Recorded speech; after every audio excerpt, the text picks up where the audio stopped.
Ibu Tini, terima kasih ya Ibu sudah hadir di tengah-tengah kita. Dan pada malam hari ini saya percaya kesaksian Ibu Tini akan memberkati kita semua, ya, akan menguatkan, akan mencerahkan dan akan menyadarkan banyak orang, ya. Ibu Tini bisa mulai dari apa? Dari latar belakang dulu ya Bu ya. Ibu kan Baik, dari Pak. Muslim, bagaimana Ibu dulu di Muslim seperti apa? Perjalanan iman Ibu di dalam melakukan syariat-syariat Islam. Oke, silakan Ibu Tini, Ibu bisa sampaikan kesaksiannya. Baik, selamat malam. Perkenalkan, nama saya Ngatini, biasa dipanggil Tini. Saya lahir dari Sragen, dari keluarga yang sederhana. Saya anak pertama dari 7 bersaudara. Ya, saya dibesarkan dalam lingkungan Muslim. Memang orang tua saya juga Muslim, cuman ya Muslim, bisa dikata Muslim KTP, tetapi kami yang anak-anaknya, terutama saya berusaha menjadi Muslim yang taat, dalam artian sholat dan puasa.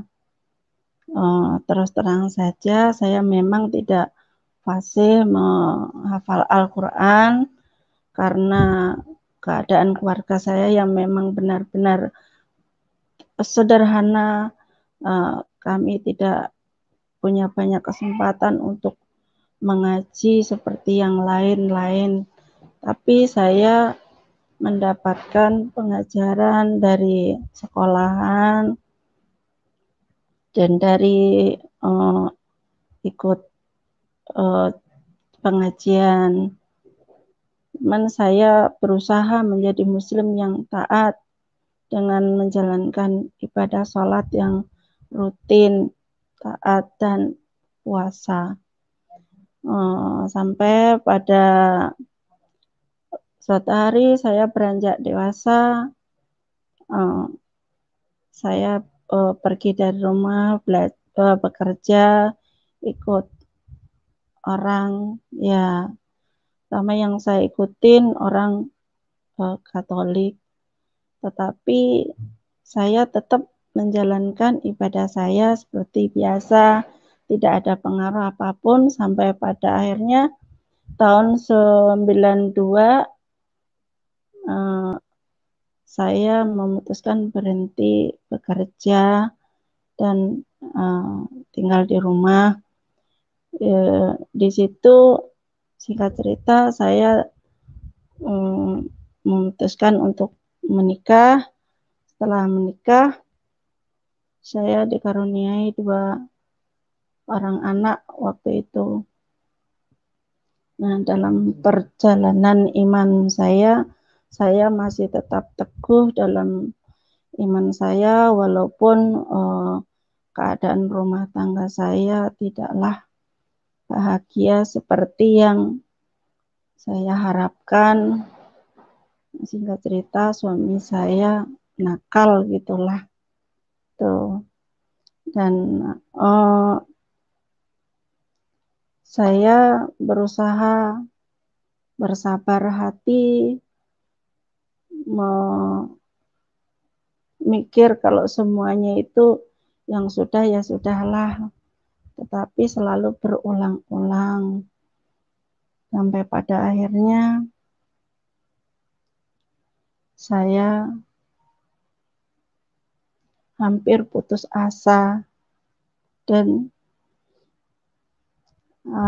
saya mengalami sakit, ya, di kaki saya sakit waktu itu saya punya anak yang pertama, ketika itu umur 1 tahun.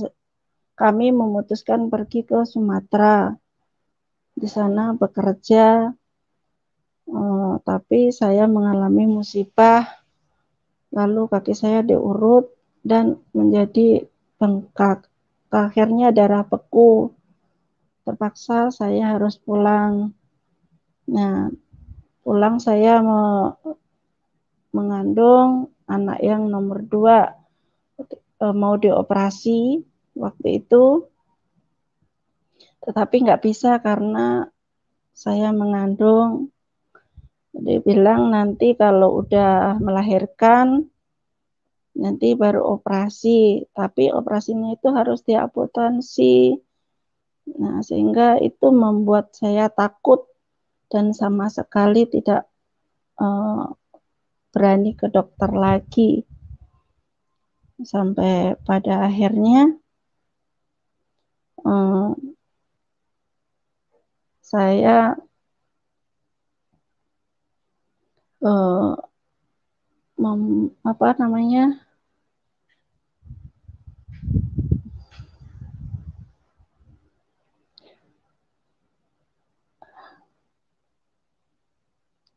saya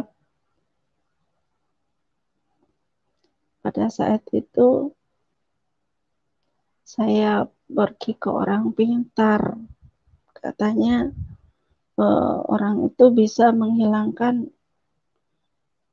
sakit saya, tetapi kenyataannya tidak. Kaki saya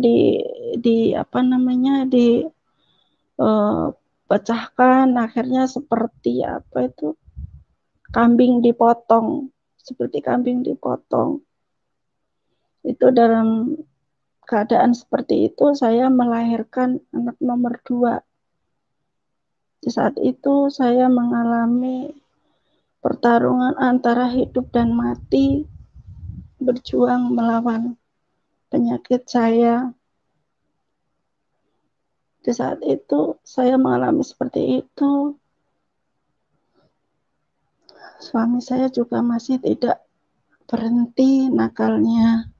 Tapi saya buat sabar, tapi sabar. Lama-lama rasa sabar itu sedikit demi sedikit. Ada rasa sakit hati, rasa dendam, rasa marah, rasa benci. Sampai pada titik akhir di tahun 2016 lalu, saya pergi dari rumah. Tapi sebenarnya saya nggak ingin pergi. Karena saat itu pikiran saya, kalau saya pergi, saya mau kemana? Dan saya mau ngapain? Gitu. Terus siapa yang mau menerima saya?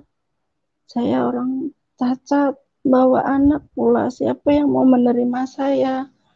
Saat itu ada kata dalam hati seperti itu.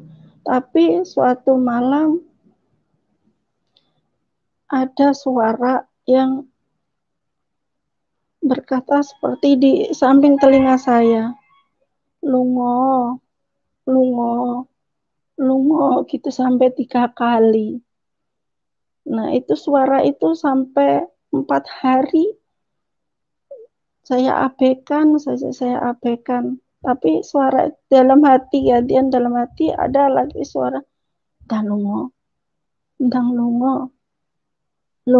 begitu terus. Akhirnya pada akhirnya akhir tahun 2016, tepatnya tanggal 22 Desember, pagi hari setelah subuh, saya melangkahkan kaki keluar dari rumah bersama anak saya yang saat itu umur 11 tahun. Keluar rumah saya lewat belakang rumah yang saat itu habis hujan deras banget. Belakang rumah saya itu kebun. Di kebun saya dan kebun orang belakang itu dalam, becek, terus bambu berserakan di mana-mana. Tetapi anehnya saat itu saya bisa melewatinya, padahal saya pakai tongkat dan masih bawa tas. Sedang saya menuju ke tempat orang yang saya mintain tolong itu,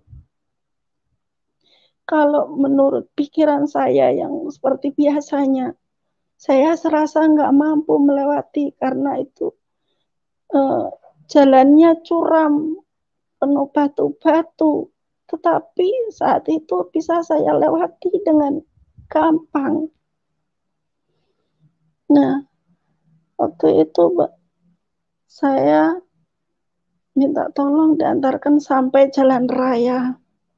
Setelah jalan raya sampai akhirnya saya sampai terminal. Tapi sebelum sampai terminal di dalam bis itu ada pengalaman yang aneh tapi nyata yang saya alami karena saat itu connect bisnya minta bayaran sama saya, bilangnya 375 gitu. Ya saya kasih 350.000 karena saya bawa uangnya cuman pas-pasan. Ya saya bilang sama connect-nya itu, maaf Pak, adanya uang cuman segini. Sebelumnya saya minta maaf, saya bilang gitu. Terus connect-nya bilang sambil tersenyum, santai Bu, slow, sabar ya Bu, jangan panik, jangan sepaneng. Ibu tenang, sekarang udah di sini bersama saya, tenang, Ibu aman. Begitu. Akhirnya uang yang 300 itu dikembalikan ke saya dan yang 50 itu masih dikembaliin. Ternyata cuma 37.500. Saat itu saya bilang, ya Allah, saya bilang gitu. Nah, itu setelah sampai terminal, ada lagi yang nolong saya tanpa saya minta tolong, tanpa saya sadari ada banyak orang yang bantu saya. Padahal saya waktu itu masih bingung, saya sendiri nggak tahu saya mau kemana. Saya bilang gitu, saya mau kemana? Saya bawa uang cuma segini. Bisa saya pakai buat apa? Sedangkan saya bawa anak. Bagaimana nanti makannya anak saya? Saya bisa kerja apa? Saat itu seperti itu perasaan saya. Sampai terminal jam 8, terus saya cari tiket, cari karcis itu adanya jam 4 sore. Terpaksa saya berhenti di situ. Tapi puji Tuhannya anak saya tidak nakal, Pak. Anak saya nerima aja, nggak mau neko-neko minta ini, minta itu, nggak. Anak saya malah, Mama, aku nggak usah dibeliin apa-apa. Nanti uangnya nggak cukup. Aku nggak mau Mama sedih. Dia bilang gitu. Nah, sampai di situ ada lagi pertolongan, yang punya loket itu datang sendiri ke saya setelah jam 4 sore, mengantarkan saya ke bis, dan sampai di bis itu saya ya tinggal duduk aja, saya nggak tahu setelah itu sampai terminal mana gitu, saya nggak tahu. Di situ loper bis. Nah, di situ saya kaget kok ada orang nyari nama anak saya gitu kan. Nggak taunya dari agen sudah dipesankan kalau nanti loper nama ini tolong dibantu ya dicarikan bis yang baru. Puji Tuhan, saya nggak tahu pertolongan demi pertolongan saya alami mulai dari rumah. Itu seperti gampang sekali. Sampai pada akhirnya saya memutuskan apa aku harus ke Jakarta. Kalau aku harus ke Jakarta, mungkinkah aku kembali datang ke rumah bos saya yang dulu. Tapi apakah beliau masih ada? Apakah beliau mengenali saya? begitu. Akhirnya saya putuskan saya ngambil tiket untuk ke Lebak Bulus. Nah, setelah sampai Lebak Bulus, lagi-lagi saya mendapatkan keajaiban lagi. Saya turun ke Lebak Bulus, semuanya sudah berubah. Ketika itu tahun 92 saya pergi dari Jakarta, dan tahun 2016 saya balik lagi ke sini, semua sudah berubah total. Saya sebenarnya bingung waktu itu, saya diturunin di pinggir jalan. Di pinggir jalan. Nah, saya baru turun dari bis, udah ada orang yang nolong, itu apa namanya, kursi kecil gitu, ibu duduk aja sini gitu. Padahal yang lainnya ayo mana, ada yang narik-narik, tapi ada salah satu orang bilang, ibu duduk sini dulu, istirahat dulu sejenak, begitu. Nah, setelah beberapa menit saya memutuskan pergi lagi kan ke daerah Bintaro, begitu. Nah, sopir taksi itu bilang harganya 150. Saya bilang, ya Allah, mahal banget, Pak. Saya bilang gitu. Terus ada satu orang yang waktu nolong saya ngasih kursi itu bilang, udah bawa aja. Nanti minta aja 50, yang lainnya saya yang ngurusin. Ya Tuhan, terima kasih. Dalam hati saya nggak kenal Bapak itu, tapi kok dia baik, dah saya ngikut aja. Tetapi setelah sampai sini, saya bingung lagi, karena di sini, di Bintaro sini, semuanya berubah total. Saya nggak ngenalin lagi, sampai saya bingung. Akhirnya seharusnya turun gang sini, saya dituruni gang sana. Terpaksa saya harus jalan. Nah, setelah sampai gang yang saya tuju, saya bingung karena saya mencari mantan bos saya sudah nggak ada, udah pergi. Tetapi yang saya bingung, kok nomornya Perkutut 5 Blok 4 nomor 14. Bu, sedangkan saya Perkutut 5 nomor 5. Saya bilang gitu, terus ada sapam, nyari siapa, Bu? Mana alamatnya? Ya saya kasih, ini Perkutut 5 nomor 5 itu, Pak, gitu. Kalau Perkutut 5 nomor 5 itu yang sana, Bu. Bukan, Pak, saya yang ini. Bukan. Iya, Pak, saya udah di sini lama. Masa saya lupa, saya bilang gitu kan. Terus Ibu percaya sama saya deh. Kalau Perkutut 5 nomor 5 itu di sana. Gitu. Saya ikutin aja. Ya udah ke sana, yuk saya antar. Mumpung belum keluar ini ibunya. Nanti sebentar lagi keluar senam.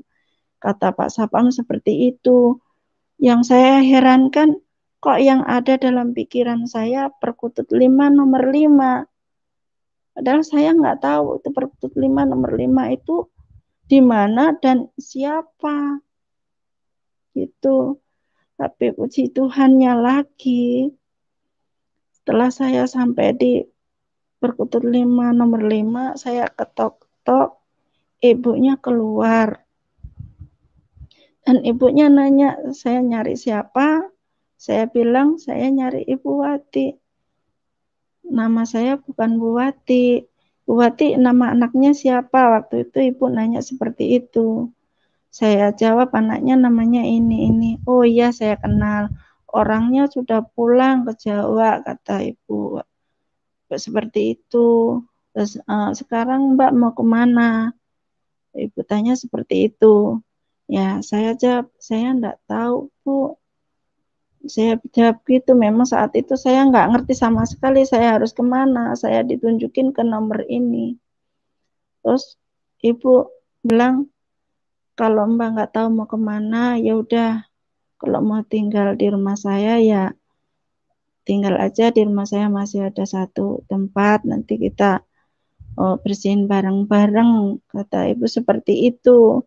Ya, saya masuk aja. Setelah saya masuk, ibunya kaget karena saat itu saya kan duduk. Ibu nggak tahu kalau saya itu sakit. Saya cacat. Nah, walaupun kaget, tapi ibu menerima dengan baik hati dan sampai di rumah, saya langsung disuruh duduk dan didoain saat itu dan diobatin. Walaupun ibu belum nggak tahu karena nggak membuka kaki saya saat itu pakai celana panjang. Nah, setelah itu besoknya Natalan semua pergi ke gereja. Nah, kebetulan minumannya ketinggalan saat itu karena mau bawa es buah. Es buahnya ketinggalan, yang di rumah saya sendiri. Terpaksa ibu kirim gokar pulang untuk ngambil es buah itu dan mengajak saya ke gereja.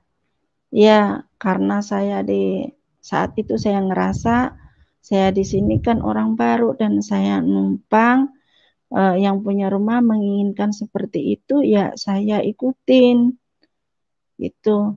Tapi puji Tuhan, saya di gereja itu pertama kali masuk ada rasa yang aneh, Pak. Rasa aneh, saya nggak tahu apa yang saya rasakan yang sebenarnya itu apa. Saya nggak ngerti, tapi saya merasakan ada sesuatu yang membuat saya gimana ya, saat itu ada ketenangan, ada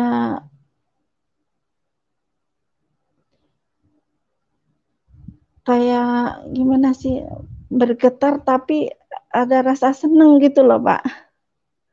Dari situ kayak ngerasa, saya punya teman, dianggap saudara di sini, karena di saat saya masuk kan ini kenalkan saudara ibu dan kakak-kakak yang di sini bilang kenalkan ada saudara baru, saya punya saudara baru gitu.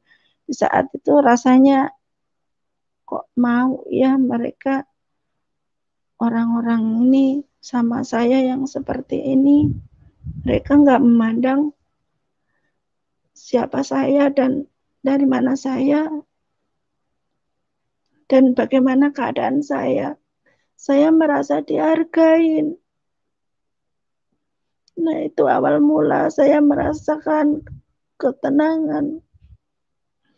Nah, setelah pulang, saya di sini biasa tiap hari saya masih menjalankan sholat seperti biasa. Ibu pun orang rumah sini tidak pernah mempengaruhi saya untuk harus ikut beliau atau harus gimana beliau semua memberi kebebasan pada saya untuk melakukan kewajiban saya, apa yang saya yakini. Hingga setiap hari saya sendiri di rumah, sebelum ibu pergi, ibu selalu setiap hari pagi sampai sore itu selalu memutar firman lewat audio. Nah, saya yang di rumah ya awalnya risih sih, tapi lama-lama saya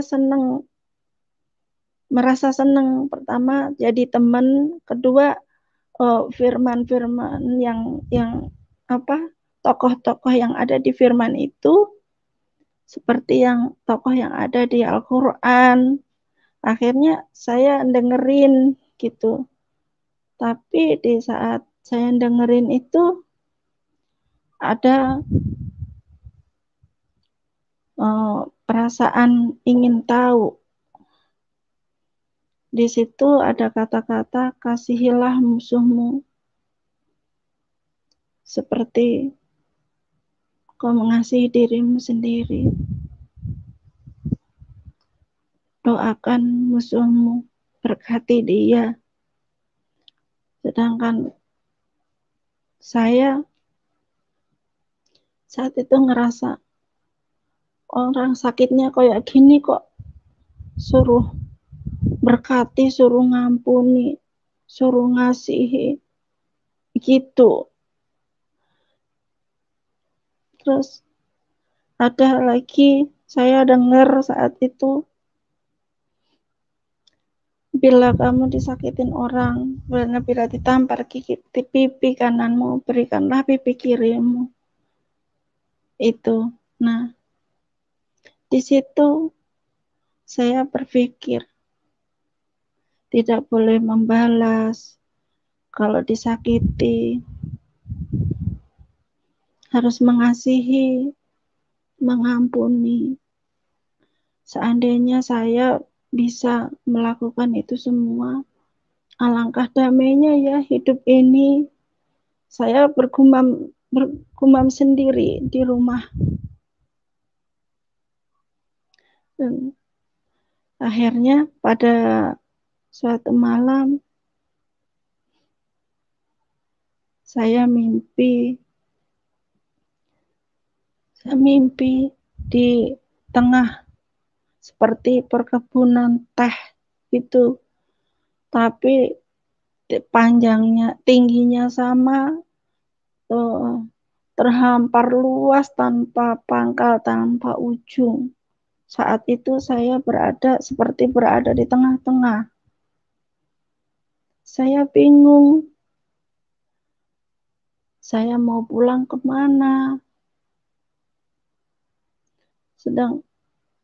Sudah hampir malam, saya di sini sendirian, nggak ada pemukiman. Saya ketakutan saat itu, akhirnya saya duduk. Saya nyadar, Pak, saya pakai tongkat. Saya terduduk, menangis di situ. Tiba-tiba ada suara, anakku, bangun. Jangan bersedih, gitu. Dua tangannya diulurkan ke tangan saya diajak berdiri. Dan saya dipeluk dengan tangan kanan ke badan beliau. Tetapi saya tidak bisa melihat mukanya, karena dari leher ke atas itu bersinar. Saya merasa nggak mampu kalau melihat, akhirnya saya pasrah dipeluk. Tapi di dalam pelukan itu saya merasakan kedamaian, seperti orang yang saya sayangi, saya kasihi, terus tiba-tiba berpisah sekian puluh tahun dan akhirnya bertemu. Seperti itu saya merasakan.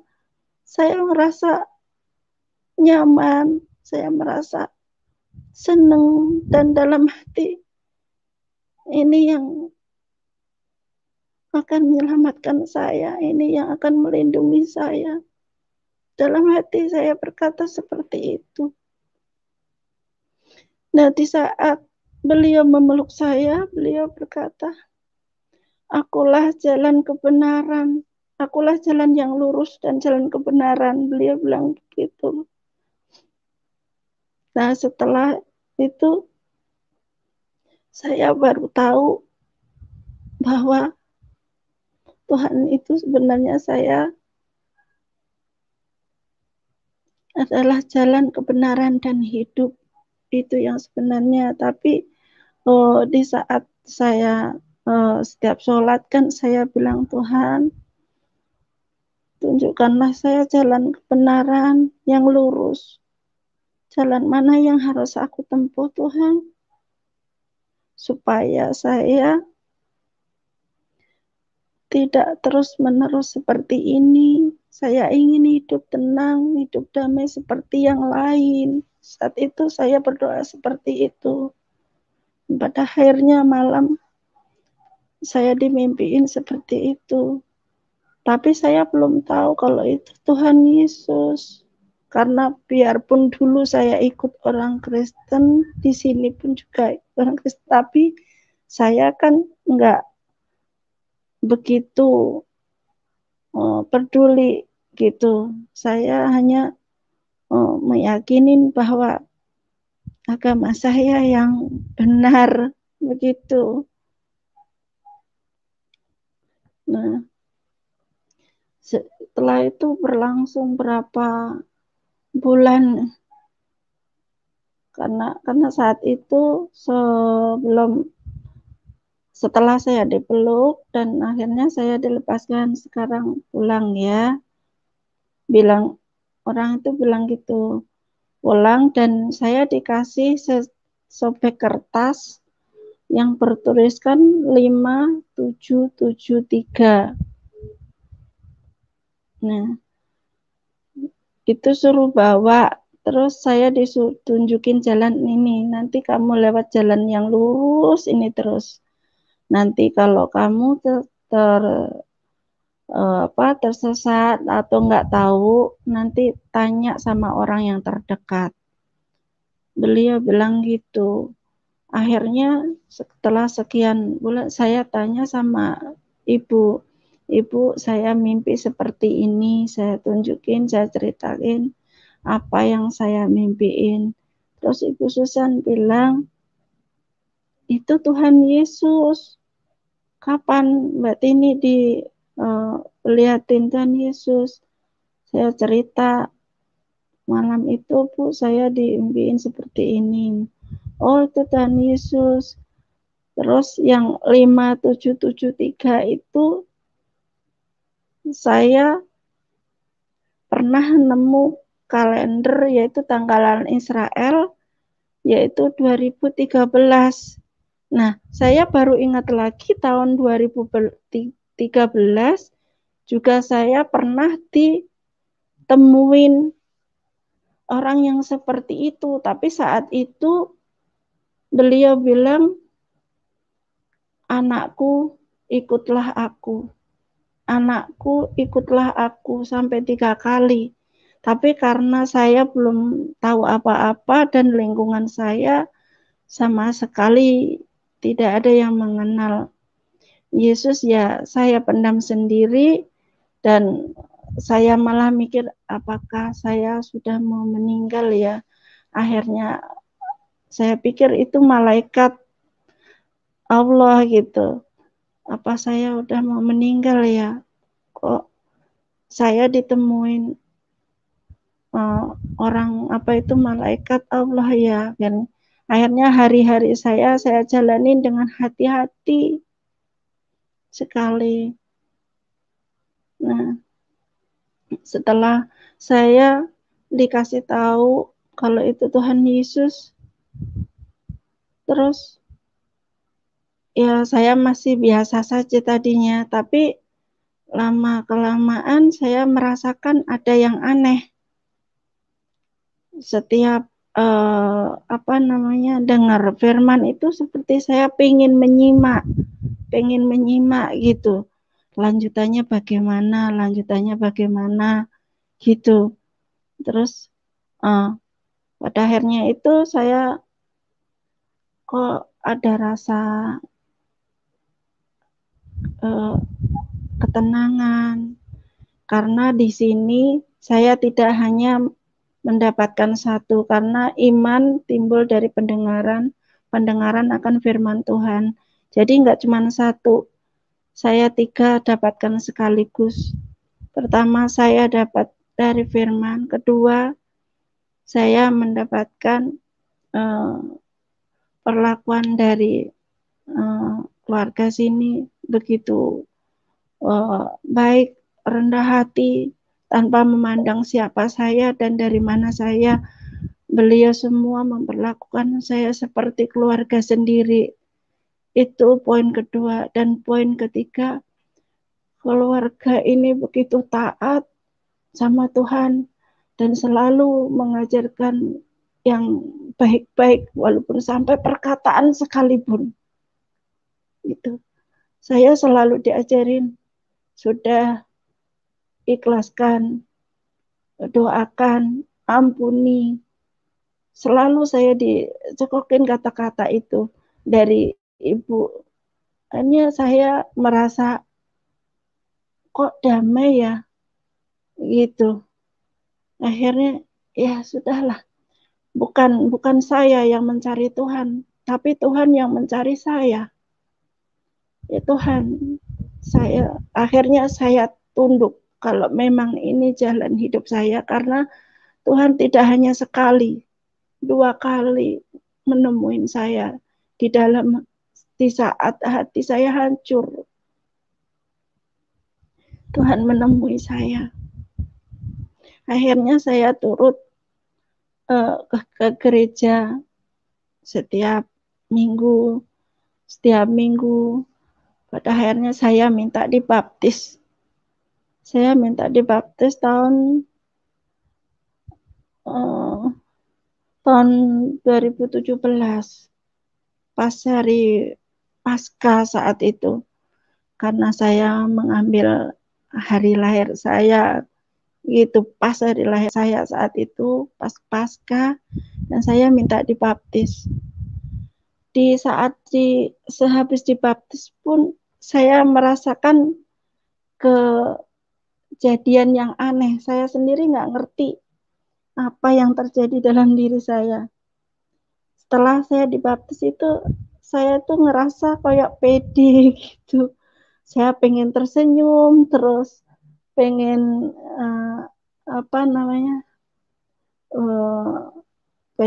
pengen ngomong gitu ke orang kalau saya udah dibaptis loh, saya udah terima Tuhan Yesus, pinginnya seperti ngomong seperti itu terus gitu.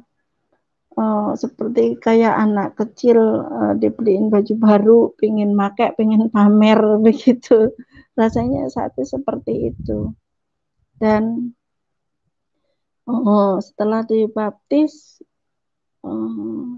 berapa bulan berlalu, itu ada KKR ya,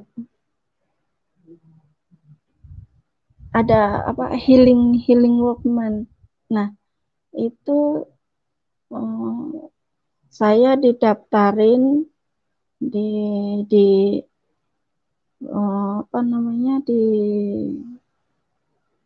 orang, dibayarin tanpa saya tahu, saya diikutin, itu yang bayarin orang. Dan sebelum didaftarin saya biasa-biasa saja, nggak ada apa-apa, saya sehat walafiat. Tapi setelah saya didaftarin, tiba-tiba saya sakit berat. Saya nggak bisa apa-apa, kena asam lambung, saya nggak bisa ngapa-ngapain, nggak mau makan, nggak bisa bahkan mau turun ke kamar mandi pun rasanya lemes sekali badan itu. Tapi saya harus berangkat. Saya bilang gini, Tuhan, saya mau ikut healing workman. Apapun yang terjadi Tuhan, saya pingin banget ikut. Ya, saya berdua sama anak saya yang nomor 1. Tapi sebelum 2 hari sebelum berangkat, tiba-tiba seperti ada suara bilang ini, jangan takut anakku, aku akan selalu menyertai kamu. Begitu, saya rasa gitu, pengen nangis tapi seneng gitu, kayak saya punya kekuatan baru gitu. Oh iya, itu kayak suara Tuhan. Saya ngerasa seperti itu suara Tuhan. Saya jadi kayak punya tenaga baru. Nah, terus saya masih tetap nggak mau makan, tapi saya punya kekuatan buat ikut berangkat healing workman. Di situ saya biasa ya, setiap pagi jam 4:30 dulu biasa sholat subuh, sampai sekarang pun sampai 4:30 saya terbiasa bangun baca Alkitab gitu. Nah, saya seperti nggak ngerasakan sakit saat itu. Tapi setelah 2 malam waktunya pulang, nah setelah pulang saya jatuh sakit lagi sampai 7 hari itu saya nggak bisa tidur. Mata itu rasanya pedas, saya bikin merem sekalipun saya nggak bisa tidur, seperti ngelihat TV, selap, selap, selap gitu terus tiap hari. Sampai pada akhirnya saya meremin, selap, selap seperti lihat TV, tiba-tiba muncul Tuhan Yesus saat disalib, itu tepat di depan muka saya. Tapi saya dalam keadaan merem saat itu, tapi seperti TV itu lihat itu Tuhan Yesus di depan muka saya, itu saya dengan jelas ngelihat mukanya yang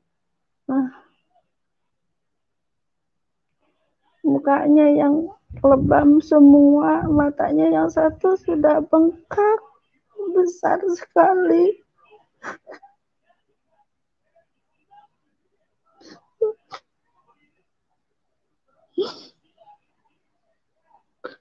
Dan yang satunya tinggal terbuka sedikit sekali. Saat itu Tuhan menatap saya seperti Tuhan bilang gini, baru segitu saja sudah ngeluh. Lihat saya, pandang saya seperti ini. Begitu.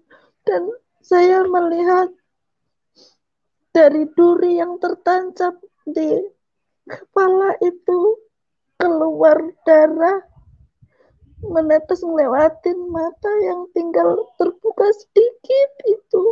Akhirnya jatuh ke dada saya. Beliau bilang, pilur-pilurku nyembuhkan kamu. Begitu. Terus saya melek, tapi nggak ada. Saya cari nggak ada.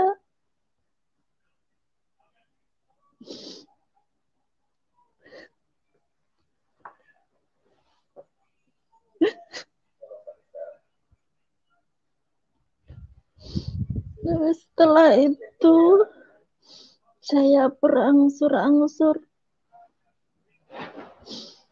punya kekuatan lagi dan berangsur-angsur sembuh. Saya bisa makan sedikit demi sedikit tanpa berobat sedikit pun.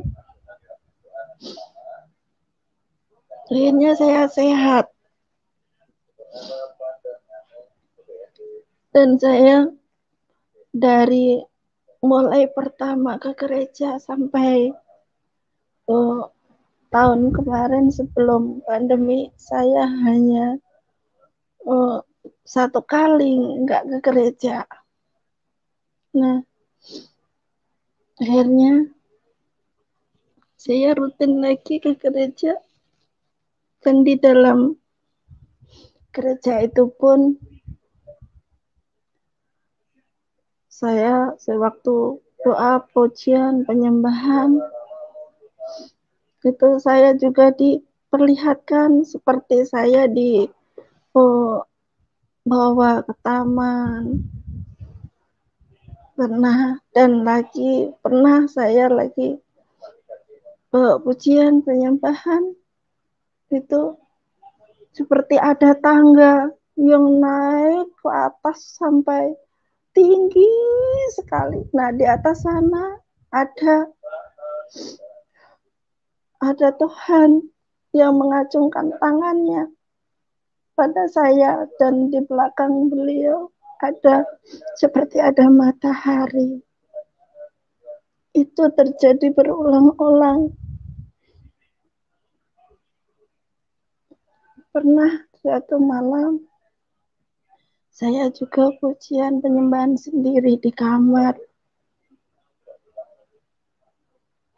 Itu seperti tiba-tiba seperti di halaman dan melihat langit itu terbuka dan di atas itu seperti ada kayak capung begitu saling bergandengan, mereka menari-nari kayak jamuran seperti itu.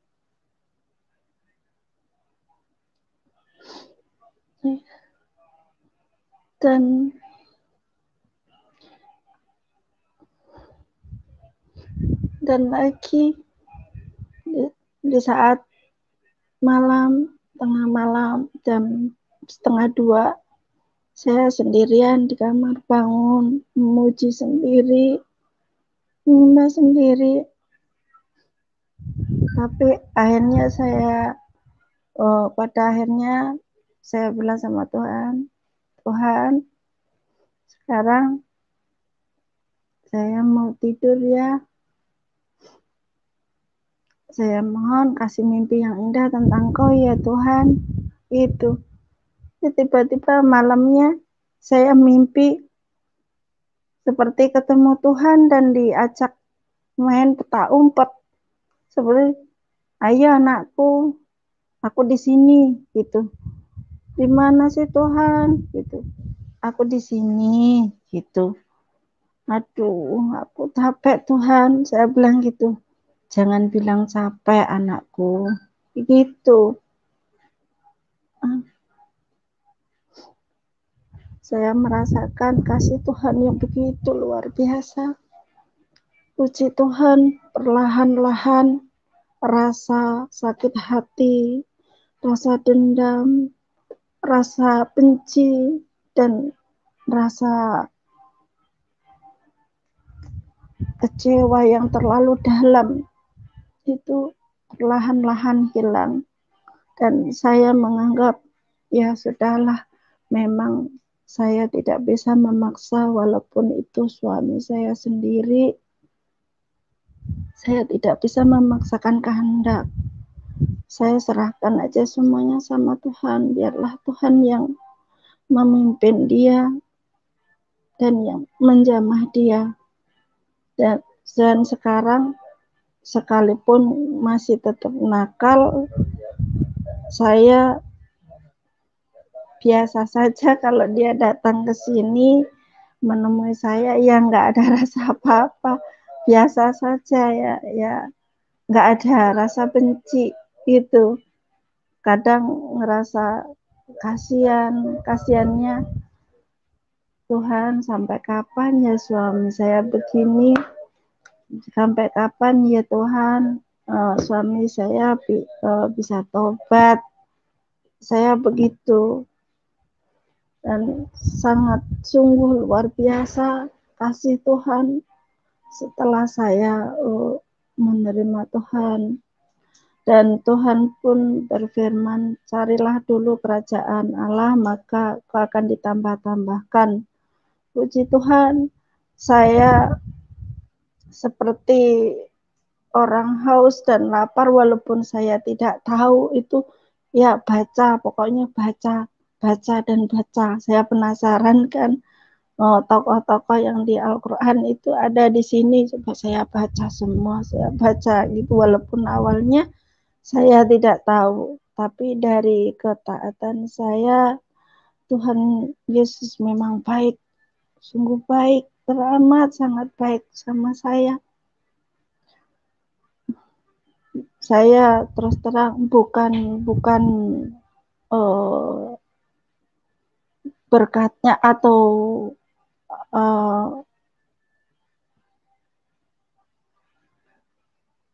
bukan hanya berkatnya yang saya cari, saya ingin mencari pribadi Tuhan yang sebenarnya. Karena pribadi Tuhan yang sebenarnya itu penuh kasih.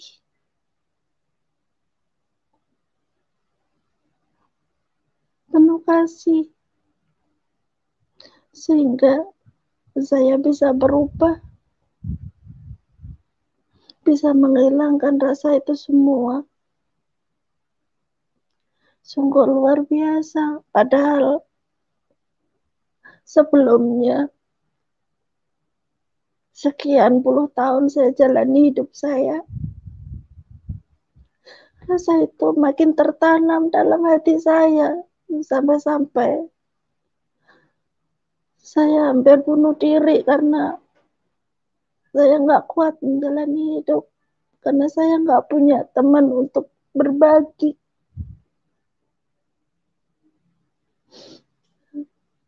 Saat itu orang tua saya pun, kalau andainya saya berpisah dengan suami saya merasa keberatan karena saya nggak bisa bekerja katanya, dan saya masih punya tanggungan anak. Lalu pada siapa lagi?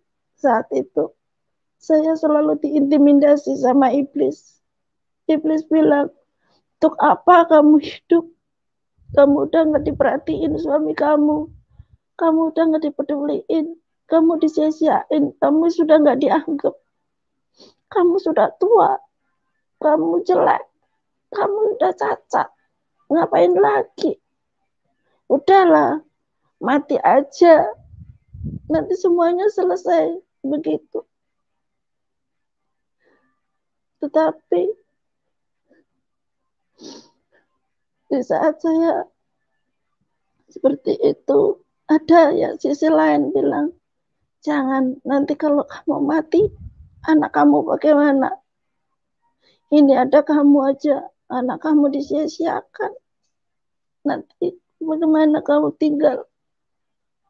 Nanti kamu mati bunuh diri, kamu gak diterima Tuhan, kamu dibakar di neraka. Ada kata seperti itu. Akhirnya jadi lagi, itu terjadi berulang-ulang. Tapi puji Tuhan, sekarang semuanya, rasa itu semuanya sudah saya kubur dalam-dalam. Sampai pada akhirnya tahun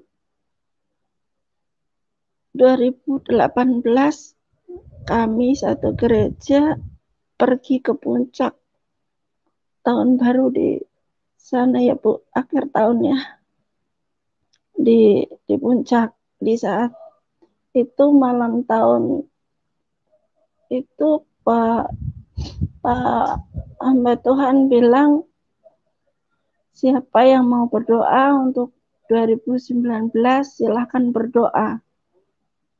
Nah, saat itu saya berdoa sama Tuhan, Tuhan, malam ini saya minta sama Tuhan, cuman 2 aja Tuhan.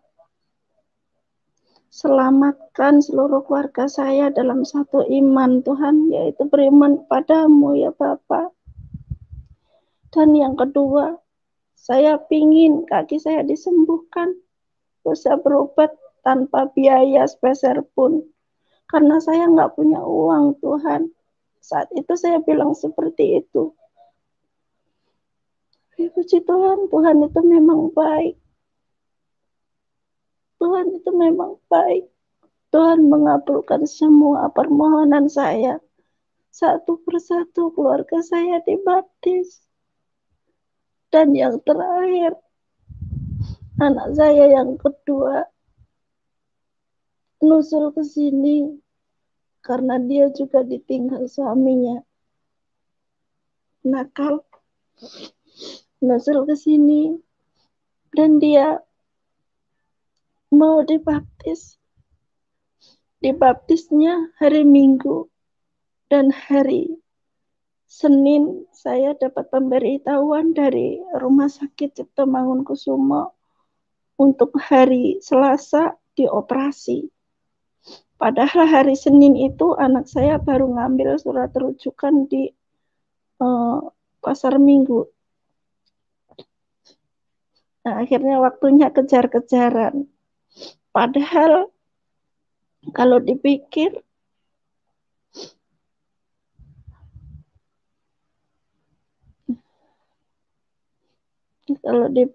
di RSCM itu kan orang beratus-ratus ya, bahkan hampir ribuan.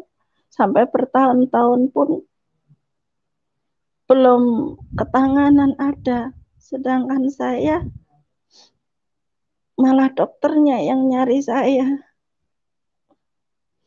Hari Selasa saya dioperasi.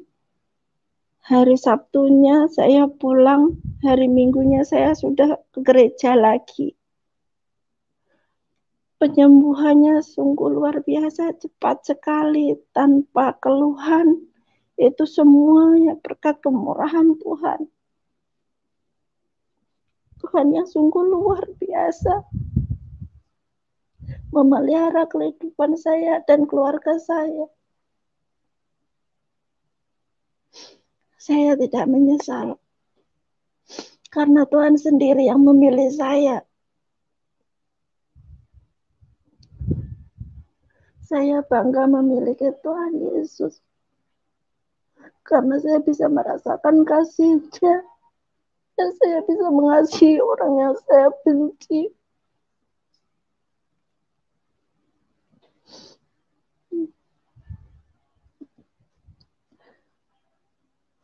Saya bisa mengikhlaskan semuanya. Dan sekarang bisa hidup damai. Berdampingan dengan orang yang saya benci. Dan saya bisa ngampunin semuanya sama orang yang membenci saya.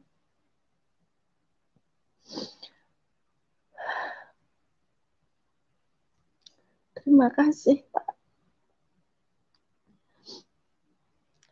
Terima kasih atas kesaksian ini. Sekian saya kembalikan sama Pak Yesus. Baik, terima kasih Ibu, luar biasa ya. Ibu adalah sebagai bukti bagaimana Tuhan Yesus adalah Tuhan yang sangat baik, yang tidak pernah memilih-milih manusia. Sekalipun Ibu dari latar belakang yang sederhana, tetapi Tuhan Yesus itu menunjukkan kasih-Nya yang sama, kasih-Nya yang besar. Karena memang semua manusia diciptakan oleh Tuhan Yesus. Oleh sebab itu, bersyukur kita bahwa Tuhan terus mengulurkan tangannya, menjangkau setiap pribadi. Dan kita melihat bahwa mujizat-mujizat yang dilakukan oleh Tuhan Yesus tidak bisa dibendung oleh kekuatan apapun.